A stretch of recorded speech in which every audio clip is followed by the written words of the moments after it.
नमस्कार, मैं नीलम गुप्ता, हिंदी की अध्यापिका। आज हम पढ़ेंगे कक्षा 10 कोर्स बा संचयन भाग 2 का पाठ 2 सपनों किसी दिन। सपनों किसी दिन, लेखक गुरदयाल सिंह।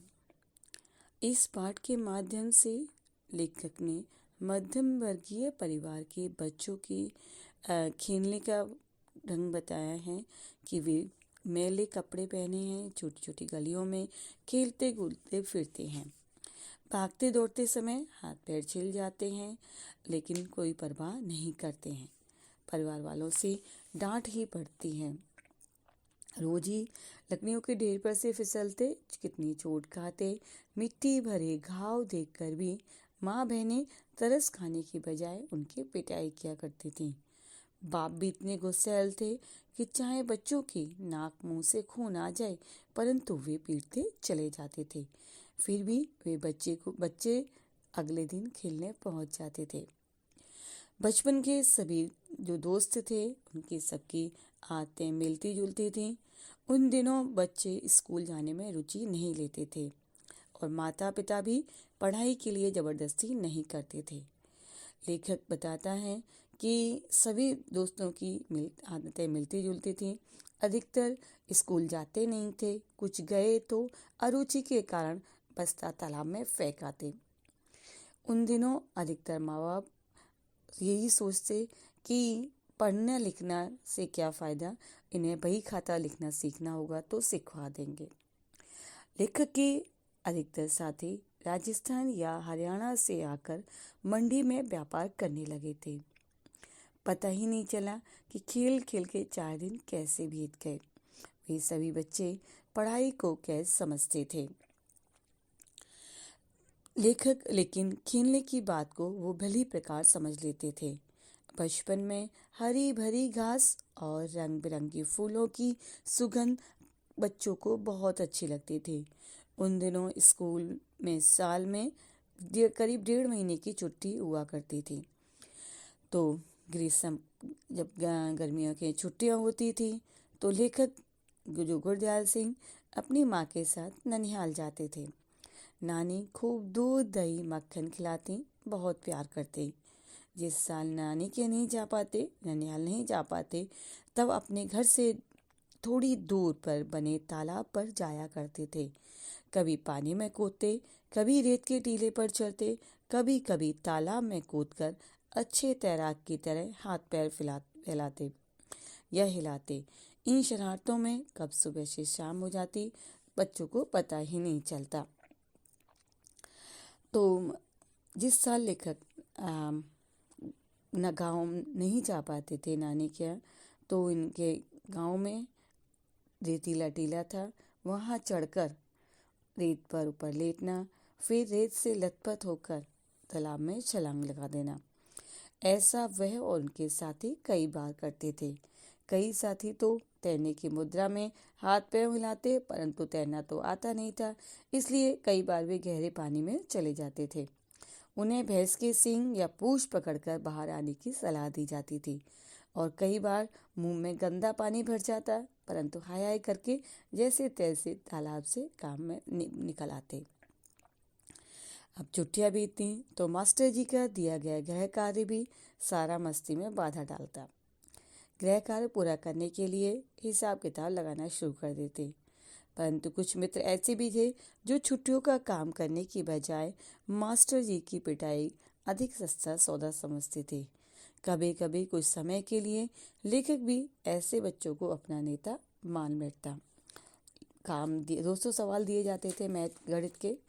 रोज 10 सवाल करने के लिए 20 दिन में अपना टारगेट बनाया जाता, लक्ष्य बनाया जाता। फिर 10 दिन बीत जाते तो फिर 20 सवाल प्रतिदिन निपटाने की सोची जाती। लेकिन इस तरह से एक बच्चा था जो कि पिटना समझता था। उसका नाम था उमा। उमा का जो सिर था वो काफ़ी बड़ा था और वह मारने पीटने वाले बच्चों में रहता था। उमा मारने पीटने, बातें करने और गालियाँ देने में सबसे ऊपर था। उसका सिर हांडी जैसा बड़ा था।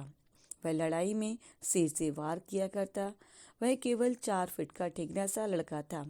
आंखें बिल्ली जैसी और चेहरा बंदरिया जैसा था। उसके सिर की जबरदस्त चोट से 3 गुना बड़े लड़के भी करहा उठते थे, क्योंकि वो बच्चों पर सिर से वार किया करता था और ऐसा लगता कि जैसे सह के हड्डी पसली टूट जाएगी। लड़कों ने उसका नाम रेल बम्बा रखा हुआ था। बच्चों विद्यालय के वातावरण, लेखक स्कूल बहुत छोटा था। उसमें केवल 9 कमरे थे। दाईं ओर पहला कमरा हेडमास्टर का, जिनका नाम मदन मोहन शर्मा जी था। स्कूल के प्रार्थना के समय वे बाहर आते और अनुशासन में खड़े छात्रों को देखकर बहुत खुश हो जाते। मास्टर प्रीतमचंद, जो खेल अध्यापक थे, स्वभाव से बहुत कठोर, सरल तरह विनम्र स्वभाव के हेडमास्टर 5वीं और 8वीं कक्षा को अंग्रेजी स्वयं पढ़ाते थे। क्रोध आने पर कभी कभी गाल पर हल्की सी चपत लगा देते थे। फिर भी स्कूल जाने से बच्चे जी चुराते थे। कभी कभी ऐसी स्थितियों के रहते भी स्कूल उस समय अच्छा लगने लगता था, जब खेल अध्यापक स्काउटिंग का अभ्यास कराते। नीली पीली झंडियां हाथों में पकड़ाकर ऊपर नीचे दाएं बाएं करवाते और गलती न करने पर जब वो शाबाश कहते तो लेखक को और उसके मित्रों को वो एक फौजी के तमगे के समान लगती थी। उन्हें लगता था कि उन्हें कोई मेडल मिल गया हो। लेखक को स्कूल अच्छा लगता था उस समय जब स्काउट की परेड होती थी, वरना बच्चों को स्कूल कोई भी ऐसी जगह नहीं लगती थी कि वहाँ जाया जाए। पीटी मास्टर बहुत सख्त थे और प्रार्थना सभा में वो पीछे खड़े रहते थे। अध्यापक सभी एक जगह कतार बांधकर उनके पीछे खड़े रहते थे, बच्चों की लाइन के पीछे, परंतु पीटी मास्टर लड़कों की कतार को ठीक कराने का काम करते थे। लड़के उनसे बहुत भयभीत रहते थे। सभी लड़के पहले और आखिरी लड़के को देखकर सीधी कतार बनाते थे तथा बीच का अंतर भी बराबर रखते थे। जरा भी किसी लड़के ने कतार तोड़ी या खुजली की कि प्रीतमचंद उस पर बाज की तरह झपट पड़ते थे। हेडमास्टर साहब शर्मा जी बहुत नरम और हंसमुख स्वभाव के थे। वो बहुत हल्के से चपत लगाया करते थे बच्चों को, और वह चपत उन्हें बच्चों को नमकीन पपड़ी की तरह मज़ेदार लगती थी। लेखक को हर वर्ष नई पुस्तकों की बजाय पुरानी पुस्तकें मिला करती थी। हेडमास्टर शर्मा जी किसी अमीर बच्चे की किताबें लेखक को ला कर दिया करते थे। यदि उन्हें पैसे खर्च करने पड़ते तो शायद लेखक की पढ़ाई भी तीसरी चौथी कक्षा में ही छूट जाती, क्योंकि लेखक गरीब परिवार से संबंधित था जो सिर्फ स्कूल जाने लगा था। लेखक नई श्रेणी में पहुंचने पर कोई भी विशेष प्रसन्नता उसे नहीं होती थी। वह सदैव पढ़ाई को बोझ बढ़ने और अध्यापकों द्वारा भयभीत रहता था। उन दिनों कॉपियाँ, पेंसिलें, होल्डर या स्याही की दवात पर मुश्किल से साल भर में 1 रुपया खर्च होता था। लेकिन उन दिनों 1 रुपये में 1 सेर घी आ जाया करता था, इसलिए केवल अमीरों के बच्चे ही पढ़ने जाया करते थे। लेखक अपने 2 परिवारों में पहला लड़का था जो पढ़ने जा रहा था। लेखक को भी नई कक्षा में जाने का तो शौक था ही नहीं, लेकिन मास्टरों की मारपीट और मुश्किल पढ़ाई का भी डर लगा करता था। उसे स्कूल अच्छा लगता था तो बस मास्टर प्रीतमचंद द्वारा कराई गई परेड, व्हिसल तथा बूटों की खटखट दाएं से बाएं घूमने के कारण। उसी समय फौज में भर्ती होने, क्योंकि दूसरा विश्व युद्ध निकट आ रहा था। नाभा रियासत के राजा होने के कारण अंग्रेज जो थे वहाँ पर दबाव नहीं डालते थे, क्योंकि नाभा रियासत का राजा अंग्रेजों की गिरफ्तारी में ही मर चुका था। राजकुमार अभी विलायत में पढ़ रहा था। अंग्रेज गांवों के युवकों को फौज में भर्ती कराने के लिए आए। उनके साथ नौटंकी करने वाले भी थे। वे गांव के युवकों को फुल बोट का लोभ दिखाकर भर्ती कराना चाहते थे। इसके लिए वे गाना गाते थे, भर्ती हो जा रे रंग रूट, भर्ती हो जा रे लेखक को स्कूल में वर्दी और बूट जुराब पहनकर फौज का ही अनुभव होता था। मास्टर प्रीतमचंद कद ठिगना, गठीला शरीर, दागों भरा चेहरा, बासी आंखें, चमड़ों की चौड़े पंजे वाले बूट सभी लोगों का ध्यान खींचते थे। उनका सजा देने का तरीका बर्बर था। वह लेखक को चौथी कक्षा में फारसी पढ़ाने लगे। एक बार उन्होंने कार्य न करने पर लड़कों को मुर्गा बना दिया। जब यह दृश्य हेडमास्टर साहब ने देखा तो बहुत क्रोधित हुए। उन्होंने शिक्षा विभाग के डायरेक्टर को शिकायत लिख भेजी और प्रीतमचंद का मुअत्तल कर दिया। एक बार लेखक ने देखा कि प्रीतमचंद छिलका उतारकर पिंजरे को में बंद तोतों को खिला रहे हैं।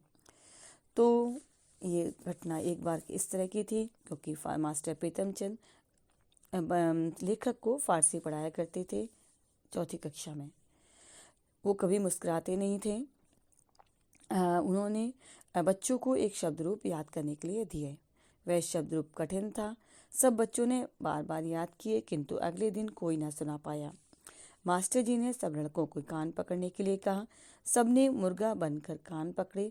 मास्टर जी चीखे, पीठ ऊंची करो, पीठ ऊंची करो। कुछ मिनटों में बच्चों के पैरों में जलन होने लगी। हेडमास्टर शर्मा जी ने लड़कों को मुर्गा बने देखा। उन्हें यह सहन न हुआ और उन्होंने उत्तेजित होकर प्रीतमचंद को कहा, क्या चौथी कक्षा के बच्चों को सजा देने का यही ढंग है? फौरन बंद करो। कहकर हेडमास्टर साहब गुस्से में कांपते हुए अपने कमरे में चले गए। कई दिनों तक मास्टर प्रीतमचंद स्कूल में नहीं आए तो पता चला कि हेडमास्टर साहब ने मुअत्तल करके आदेश की मंजूरी के लिए नाभा रियासत में भेज दिया था। तो यहाँ पर प्रीतमचंद के दो व्यक्तित्व को दिखाया गया है कि किस तरह से वो बच्चों पर सख्ती करते थे और तोतों को भीगे बादाम छीलकर खिलाया करते थे।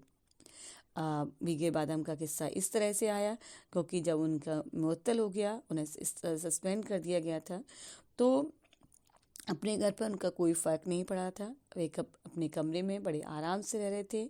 उनकी जो पास थे बड़ी कक्षाओं के लड़के काम करने के लिए जाया करते थे। तो लेखक को भी उत्सुकता हुई थी कि इनको मुअत्तल कर दिया गया है तो ये क्या काम करते होंगे। तो बड़ी क्लास के बच्चे उनके घर पर जो बताते हैं तो कि प्रीतमचंद तोतों में जो पिंजरे हैं उनके उन तोते के उसमें 2 तोते हैं और उनको भीगे बादाम की गिरियाँ छीलकर खिलाते थे तो और उनसे बातें करते थे। लेखक को हैरानी होती है कि इतना कठोर मनुष्य जो बच्चों से सीधे मुंह बात नहीं करता और कितना कठोरतापूर्ण व्यवहार करता है, वो बिल्कुल उसके उलट एक पक्षी से कितना आराम से बात करता है। तो ये बच्चों को आश्चर्यजनक लगता था। वो बच्चों को लगता था कि क्या तोतों को इनसे डर नहीं लगता। धन्यवाद।